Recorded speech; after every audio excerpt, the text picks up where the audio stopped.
The 2019 polls will be Nigeria's 6th election since the transition from military to civilian democratic rule. While past elections have had their challenges, significant improvements in 2011 and subsequently in 2015 have generated high expectations for the quality of the 2019 electoral process.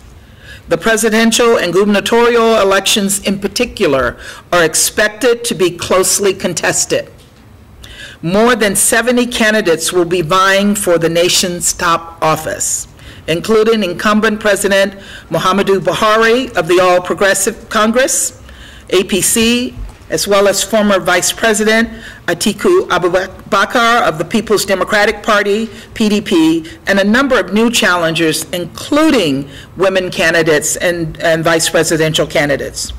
The election will also take place against the backdrop of insecurity, with violence in the Northeast and Middle Belt and threats from non-state actors that could impact negatively the electoral process. All three of NDI-IRI's pre-election delegations have heard Nigerians express a strong commitment to democracy and have continued efforts to improve Nigeria's election practices. If credible and peaceful, the 2019 general elections could further consolidate the country's democratic institutions, and Nigeria would continue to serve as an example for the region as well as for the continent.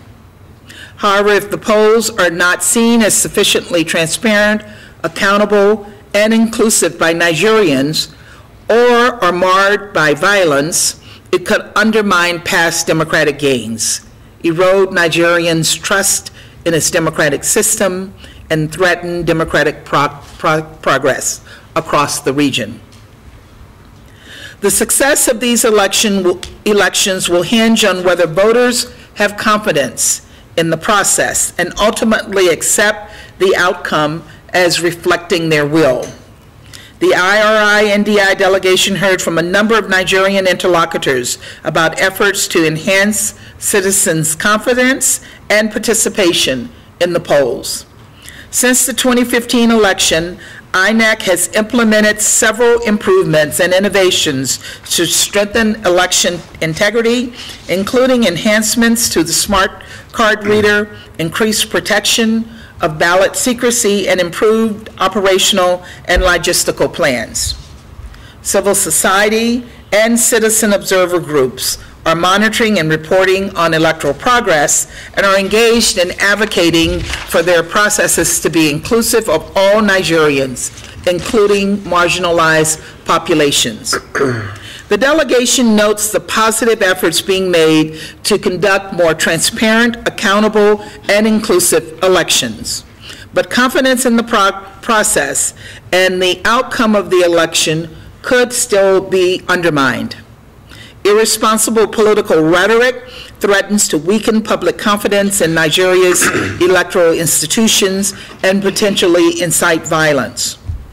Widespread concerns about vote buying, illegal voting, and efforts to compromise the secrecy of the vote on election day could lead to the rejection of election results or post-election violence. Further, given Nigeria's persistent insecurity, perceptions about the lack of neutrality on the part of security forces could undermine participation in the election and confidence in the outcome, despite assurances to the contrary. It is with these introductory and summary remarks that I turn the floor over to my colleague, Ambassador Luck, to share the recommendations we offer. Ambassador Luck. It's critical that INEC urgently release guidelines for the 2019 elections so that all stakeholders are fully aware of Election Day procedures. These should include clear provisions on access for party agents and observers, all polling units and subsidiary voting points, and to all stages of the collation process, including the pilot e-transmission of results data center, as well as for the posting of polling unit level results on the INEC website immediately after the announcement of the aggregated results in accordance with best practices for open election data. And I refer you to the website openelectiondata.net. Next recommendation.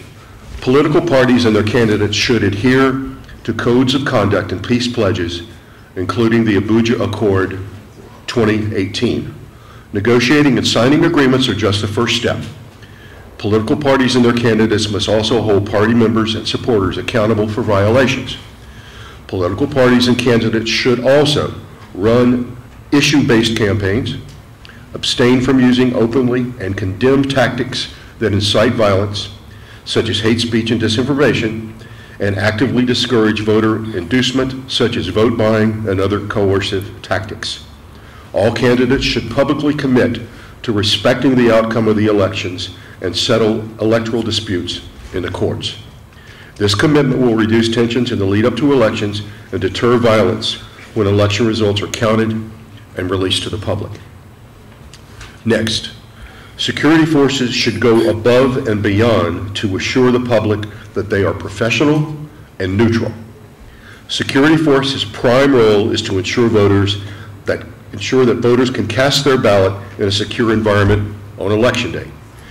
The President told this delegation that he has warned security forces against partisanship. He should hold to account those who seek to influence the outcome of any election in favor of a particular candidate or party. As prescribed by law, security forces should defer to INEC concerning their deployment for the 2019 elections and provide the names of officers deployed at each polling unit. Include and promote the participation of marginalized groups, particularly women, in the electoral process. Women make up over half of the electorate, but remained underrepresented in all aspects of the electoral process. Concerted efforts should be made by INEC, political parties, security forces, and civil society to ensure the equal participation of women. Special attention should be paid to preventing and denouncing violence against women in the electoral process. INEC should fully implement the framework for voting by internally displaced persons, IDPs, and framework on the access and participation of persons living with disabilities. Civil society, INEC, and political parties should conduct a voter education to sensitize voters about these frameworks. All political actors should also discourage discrimination and hate speech, particularly against women, youth, and people with disabilities. Next, the media should engage in responsible coverage of the elections. Media practitioners should promote issue-based coverage of the election campaign. Working with civil society, journalists should actively seek to fact-check and verify stories and sources to discourage and counteract disinformation. Media outlets should also provide equal opportunities and access to all political parties and candidates. And finally, the international community should coordinate its messaging and activities to promote democratic, peaceful elections in Nigeria. Civil society and INEC strongly encouraged coordination to prevent the duplication of efforts and to ensure that clear and consistent messages are conveyed. Across the spectrum and throughout the country. Of course, security considerations are important, and we note in our report that there are some security issues in the country, and candidates and campaigns have to be mindful of that. This is a real issue, and it can have a limiting factor on moving around. So it's important, I think, on one side, not to make too much politics out of it, as much as looking at how to promote candidates to engage and get out there as much as possible and have a real secure environment.